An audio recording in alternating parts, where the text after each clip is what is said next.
नमस्कार विद्यार्थियों, हम लोग अभिज्ञान शाकुंतलम का अध्ययन कर रहे थे। गत वीडियो से आगे हम प्रारंभ कर रहे हैं। आगे की कथा इस प्रकार से है।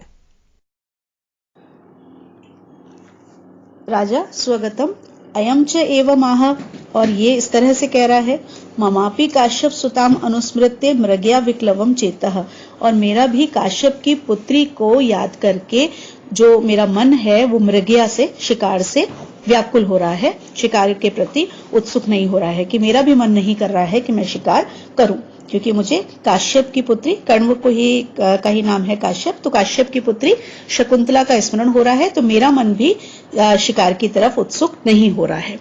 अब शकुंतला का स्मरण करके शिकार से उद्विग्न क्यों हो गया है उसका मन, उसका कारण वो आगे राजा स्वयं कह रहा है। कुतः, क्योंकि न नमयितुम अधिज्य अस्मि शक्तो धनुर इदम आहित सायकम मृगेषु सह वसितिम उपेते यह प्रियायाः कृत एव मुग्ध विलोकितोपदेशः।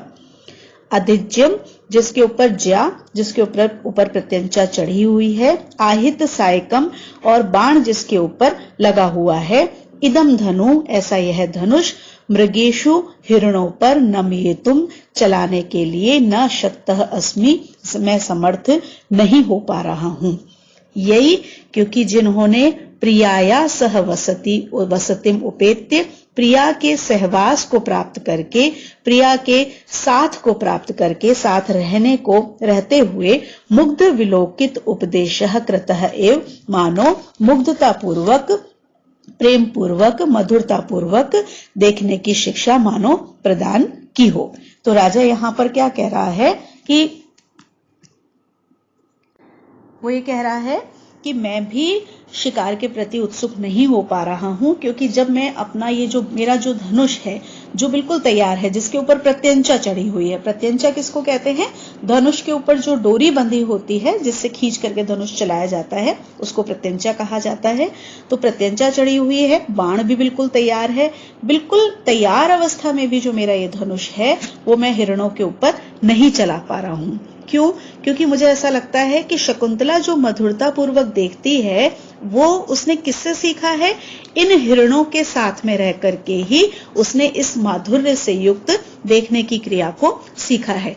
जो हिरण होते हैं उनके जो नेत्र होते हैं वो बहुत ही सुंदर होते हैं, बड़े बड़े नेत्र होते हैं, तो उनके सुंदर नेत्रों से जो वो सौंदर्य से युक्त होकर के देखते हैं, तो मानो उन्होंने ही शकुंतला को इस बात को सिखाया है कि किस प्रकार से मधुरता से देखा जा सकता है। विदूषक राज्ञो मुखम विलोक्य, राजा के मुख को देख करके, अत्र भवान किमपि हृदय कृत्वा मंत्रयते अरण्य मया रुदितम आसीत, आप तो मन में रख करके पता नहीं क्या विचार कर रहे हैं, आप तो हृदय में रख करके कुछ सोच रहे हैं। अरण्य मया रुदितम आसीत, मेरे द्वारा तो अरण्य में ही रोदन किया गया, जंगल में ही मेरे द्वारा रोदन किया गया। अर्थात जंगल में अगर कोई रोएगा तो उसका तात्पर्य क्या हुआ कि वहां उसकी बात को सुनने वाला कोई नहीं है, तो मैंने जो अपनी पीड़ा बताई आपको वो व्यर्थ में ही मैंने आपको बता दी। राजा सस्मितम, राजा मुस्कुरा करके, किम अन्यत, और क्या सोचूंगा, अनतिक्रमणीयम में सुहृद वाक्यमिति स्थितो अस्मि, मेरे द्वारा सुहृद का वाक्य, मेरे मित्र का जो वाक्य है, मित्र की जो बात है वो अनतिक्रमणीय, वो अनुलंघनीय है, मैं उसका उल्लंघन नहीं कर सकता, ये सोच करके मैं खड़ा हूं। विदूषक चिरंजीव, चिरंजीवी हो, विदूषक प्रसन्न हो जाता है, आशीर्वाद देता है, चिरंजीवी हो, इति गंतुम इच्छति, जाने की इच्छा करता है, जाने लगता है। राजा वयस्य तिष्ठ, मित्र ठहरो, सावशेषम में वचः, अभी मेरी बात बची हुई है, शेष है। विदूषक आज्ञापयतु भवान, आप आज्ञा दे। राजा विश्रांतेन भवता ममापि एकस्मिन अनायासे कर्मणि सहायेन भवितव्यम, कि आप विश्राम करते हुए भी मेरे एक अनायास कार्य में मेरे सहायक हो सकते हैं। विदूषक कि मोदक खादिकायाम, क्या लड्डू खाने में? विदूषक को जो सबसे आसान काम लगता है वो लगता है खाना, लड्डू खाना। जैसे हम देखते हैं कि हास्य रस की उत्पत्ति जब भी करानी होती है तो अधिकांशतः कुछ खाने पीने की बातें होती हैं, तो विदूषक भी उसी प्रकार की बात करता है। आगे भी आपको इसी तरह का प्रसंग दिखाई देगा। तो विदूषक कहता है क्या लड्डू खाने के लिए? तेन सुग्रहितः क्षण, तो ये समय बहुत अच्छा है राजा। यत्र वक्ष्यामि कह कह अत्र भो, हाँ मैं तुम्हें बताता हूं। फिर वो आवाज लगाता है, कौन है यहाँ पर, कौन है? प्रवेश करके द्वारिक द्वारपाल प्रवेश करके प्रणम्य आज्ञापयतु भर्ता, प्रणाम करके कहता है स्वामी आज्ञा दे। राजा रैवतक सेनापति तावत आयुताम, रैवतक सेनापति को बुलाओ। दौवारिक तथा ऐसा ही करता हूं। इति निष्क्रम्य सेनापति ना सह पुनः प्रविश्य, निकल जाता है और सेनापति के साथ में फिर से प्रवेश करता है। एष आज्ञा वचनो उत्कंठो भर्ता इतो दत्त दृष्टिरेव तिष्ठति, ये अपनी आज्ञा देने के उत्सुक स्वामी इधर ही दृष्टि डाले हुए बैठे हैं। उपसर्पतु आर्य, हे आर्य आप उनके पास जाएं, सेनापति से कहता है वो। सेनापति राजा नम अवलोक्य, राजा को देख करके, दृष्ट दोषापि स्वामिनी मृगया केवलम गुण एव संवृता, यद्यपि मृगया में, यद्यपि शिकार में दोष देखे जाते हैं, यद्यपि शिकार में दोष होते हैं, शिकार को व्यसन माना जाता है। व्यसन का मतलब होता है जो बुरी आदत होती है, व्यसनों में गणना होती है शिकार की। तो यहाँ सेनापति कहते हैं कि यद्यपि मृगया में दोष देखे जाते हैं, लेकिन स्वामी के प्रति इसमें केवल गुण ही रह गए हैं। यदि हम स्वामी की दृष्टि से देखें तो जो शिकार है, जो मृगया है, वो केवल गुणों से युक्त ही रह गई है। किस कारण से वो कहते हैं, आगे वो उस बात को बताते हैं। सेनापति कहता है तथा ही देवः, क्योंकि देव महाराज, क्योंकि महाराज अनवरत धनुर्जया स्फालन क्रूर पूर्वम रवि किरण सहिष्णु स्वेद लेशैर अभिन्नम अपचितम अपि गात्रम व्यायतत्वात् अलक्ष्यम गिरिचर एव नागः प्राणसारम विभर्ति। अब राजा को देख करके कह रहा है गिरिचरः नागः एव, गिरिचरः गिरी में, पर्वतों में विचरण करने वाले, नागः एव हाथी के समान ये जो महाराज हैं, ये जो देव हैं, अनवरत लगातार धनुर्ज्या स्फालन क्रूर पूर्वम, धनुष की ज्या प्रत्यंचा को खींचने के कारण, स्फालन उसको खींचने के कारण, क्रूर पूर्वम जिसका आगे का भाग, क्रूर मतलब कठोर हो गया है। रवि किरण सहिष्णु सूर्य की किरण को सहन करने के कारण, स्वेद लेशई स्वेद पसीने के लेश मात्र से भी, थोड़े से भी पसीने से, अभिन्नम रहित, अपचितम यह जो दुबला सा क्षीण सा शरीर है, यह भी व्यायत्वात अपनी विशालता के कारण, अपनी दृढ़ता के कारण, अलक्ष्यम न दिखाई देने वाले, प्राण सारम शक्ति से संपन्न, गात्रम शरीर को विभ्रति धारण करता है। राजा यहाँ पर कह रहा है, सेनापति यहाँ पर कह रहा है राजा के लिए कि जो राजा है उसका शरीर कैसा हो गया है। जब धनुष राजा चलाएगा तो धनुष की प्रत्यंचा, धनुष बहुत भारी होता है और उसकी जो प्रत्यंचा होती है उसको खींचने में भी बहुत शक्ति लगती है। तो जब धनुष को पकड़ करके उसकी प्रत्यंचा को खींचा जाएगा तो जो आगे का भाग होता है, कंधों का आगे का भाग, जो वक्षस्थल होता है, छाती का जो भाग होता है, वो कठोर हो जाता है। और एक व्यक्ति के लिए, एक राजा के लिए इस प्रकार का शरीर होना एक विशेषता मानी जाती है। तो उनका जो शरीर है वो आगे के भाग से कठोर हो गया है। दूसरी बात, राजा यदि राजमहल में रहेगा तो अगर वो धूप में निकलेगा तो उसके पसीने आने लगेंगे, क्यों? लेकिन यहाँ पर राजा वनों में भटक रहा है, तो वनों में भटकने से उसका जो शरीर है वो इस प्रकार का हो गया है कि सूर्य की किरणों को सहन करने का आदी हो गया है और थोड़ा सा भी पसीना उसके ऊपर नहीं आ रहा है। और क्योंकि वो भाग रहा है, दौड़ रहा है, मेहनत कर रहा है, तो जो उसका शरीर है वो दुर्बल मतलब पतला हो गया है, उसकी जो वसा है वो नहीं रह गई है। आगे इसका और भी वो वर्णन करेंगे। लेकिन दिखने में दुबला पतला है, लेकिन व्यायत्वात अपनी विशालता के कारण जैसे एक न दिखाई देने वाली शक्ति से संपन्न हो जाता है, इस प्रकार के शरीर को राजा ग्रहण करता है कि दिखने में दुबला पतला है लेकिन अंदर शक्ति से युक्त है। इस प्रकार का शरीर राजा का हो गया है। तो यदि मृगया के द्वारा मृगया जो इसको व्यसन कहा जाता है, जिसे दोष माना जाता है, उसके कारण यदि राजा के शरीर में इतनी विशेषताएं उत्पन्न हो गई हैं तो राजा के संबंध में मृगया को दोष किस प्रकार से कहा जा सकता है। उपेत्य पास में जाकर के जयतु स्वामी, स्वामी आपकी जय हो, आपकी जय हो। गृहीत श्वापदम अरण्यम, जो जंगल हैं उसके जो पशु हैं जंगल में उनको घेर लिया गया है। किम अन्यत्र अवस्थीयते, अब आप यहाँ पर दूसरी जगह क्यों बैठे हैं? राजा मंदोत्साह कृतो अस्मि मृगया अपवादिना माडव्येन, मेरा जो उत्साह है वो मृगया की निंदा करने वाले इस माडव्य के द्वारा, माडव्य विदूषक का नाम है, ध्यान रखिएगा, विदूषक का नाम कोई जैसे राजा का नाम कुछ अलग है, उसे राजा कहा जाता है, इसी प्रकार से विदूषक का जो नाम है वो प्रश्न पूछा जा सकता है, अभिज्ञान शाकुंतलम में विदूषक का नाम क्या है? तो अभिज्ञान शाकुंतलम में जो विदूषक है उसका नाम है मांडव्य। तो कहते हैं कि मांडव्य जो मृगया की निंदा कर रहा है, शिकार की निंदा कर रहा है, इसने मेरा उत्साह कम कर दिया है। सेनापति जनांतिकम, हाथ की ओट में, सखे स्थिर प्रतिबंधो भव। विदूषक से वो हाथ की ओट में कह रहा है चुपचाप से कि मित्र स्थिर प्रतिबंधो भव, अपनी बात पर तुम स्थिर रहना, तुम अपनी बात पर अड़े रहना। अहम तावत स्वामिनः चित्तवृत्तिम अनुवर्तिष्ये, मैं तब तक महाराज की चित्तवृत्ति का, उनके मन में क्या भाव है उसका अनुसरण करता हूं। मतलब मैं पहले जैसा महाराज चाह रहे हैं उसी प्रकार से मैं बात करता हूं, लेकिन तुम अपनी बात पर अड़े रहना। प्रकाशम, सामने, प्रलपयति एष व्यधये, अरे ये मूर्ख तो प्रलाप करता है, ये तो व्यर्थ की बात कर रहा है। ननु प्रभुरेव निदर्शनम, निश्चित रूप से प्रभु ही इसमें प्रमाण है। किसमें? कि जो शिकार है उसकी निंदा की जानी चाहिए या नहीं की जानी चाहिए, वो अच्छी है, अच्छा होता है या बुरा होता है, उसके विषय में तो आप ही प्रमाण हैं। और अब वो फिर से सामने राजा के शरीर के बारे में और शिकार के बारे में बात करता है।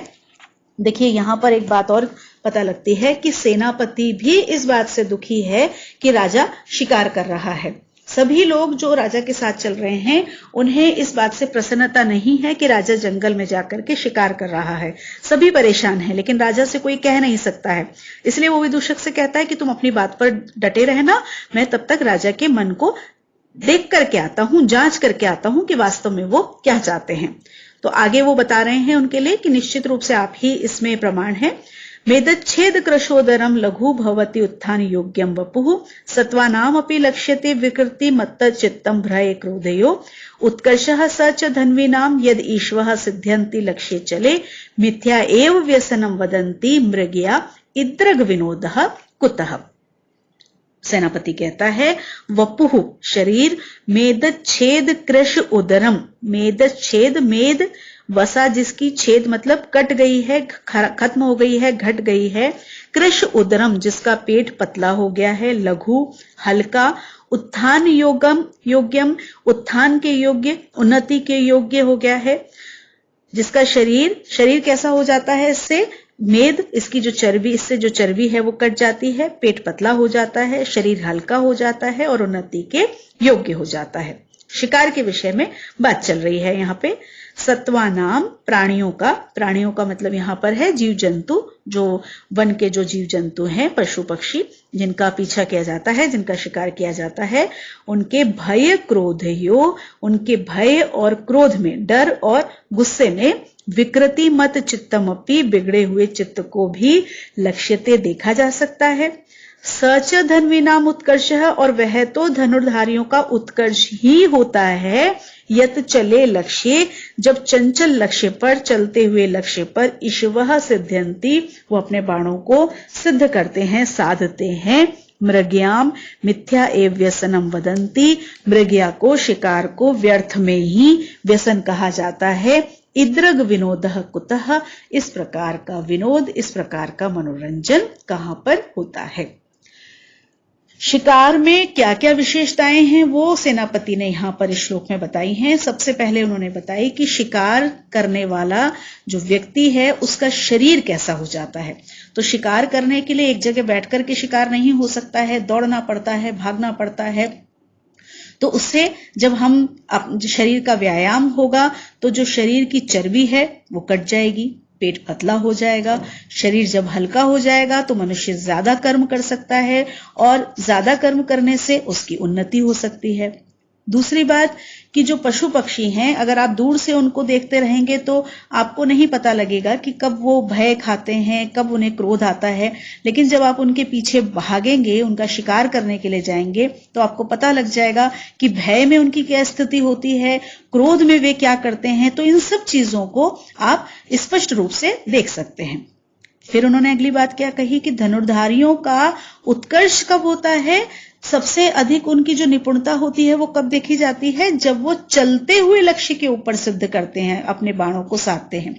एक तो हमने कोई निशाना सामने रख दिया और हम उस पर निशाना मार रहे हैं, और एक कोई चलता हुआ निशाना मार रहे हैं, कोई हिरण भाग रहा है, कोई शेर भाग रहा है, कोई चिड़िया उड़ रही है, उस चलते हुए के ऊपर जब हम निशाना मारते हैं तो वो धनुर्धारियों का उत्कर्ष होता है। तो अंत में वो कहता है कि जो भी लोग ये कहते हैं कि मृगया व्यसन होती है, वो असत्य कहते हैं। इसके समान कोई भी विनोद, कोई भी मनोरंजन का साधन नहीं हो सकता है, क्योंकि ये ऐसा साधन है कि इसमें मनोरंजन भी हो रहा है और उसके साथ साथ और चीजों की प्राप्ति भी हो रही है, इसलिए इस प्रकार का मनोरंजन नहीं हो सकता है। विदूषक सरोषम, क्रोध के साथ में, अपेहिरे उत्साह हेतु, अरे उत्साह बढ़ाने वाले, उत्साह के कारण बनने वाले, चलो तुम दूर हटो। अत्र भगवान प्रकृतिम आपन्न, अब तो जो महाराज हैं, माननीय दुष्यंत जो हैं, वो अपनी प्रकृति को, अपने स्वभाव को प्राप्त हो गए हैं। त्वम तावत अटवीतो अटवी माहिन्य मानो नर नासिका लोलुपस्य जीर्ण रिक्षस्य कस्यापि मुखे पतिष्यति। तुम तो किसी जंगल से जंगल घूमते हुए, किसी बहुत बड़े वन प्रदेश में घूमते हुए, किसी बहुत बड़े रीछ के, कैसा रीछ, जो बूढ़ा जो रीछ है, नासिका लोलुपस से, नासिका के नर नासिका लोलुपस से, मनुष्य की नासिका का लोलुप लालची कोई बूढ़ा जो रीछ होगा, उसके मुख में पतिष्यसि, तुम गिरोगे कि अरे तुम दूर हटो, बेकार में इनका उत्साह फिर से बढ़ा रहे हो। इन्होंने अपनी प्रकृति को, जो वास्तव में ये जैसे थे कि ये शिकार नहीं करना चाहते थे, उस प्रकृति को, अपने स्वभाव को प्राप्त कर लिया है। तुम जाओ, तुम शिकार करो, और तुम्हारी स्थिति क्या होगी कि तुम एक जंगल से दूसरे जंगल में घूमते रहोगे शिकार के लिए, और किसी दिन किसी बूढ़े रीछ के मुंह में गिरोगे। बूढ़ा रीछ क्यों कहा उन्होंने कि रीछ भी ऐसा कि जो बूढ़ा होगा, जिसमें क्षमता नहीं होगी, ऐसा रीछ तुमको खा जाएगा। और रीछ की एक विशेषता क्या बताई उन्होंने, नर नासिका लोलुपस से, जो मनुष्य की नासिका का लोलुप होता है। क्योंकि रीछ जब आकर के देखते हैं कि मनुष्य यदि जीवित होता है तो उसका शिकार करते हैं, यदि मृत होता है तो उसका शिकार नहीं करते हैं। दो दोस्तों की कहानी आप लोगों ने सुनी होगी।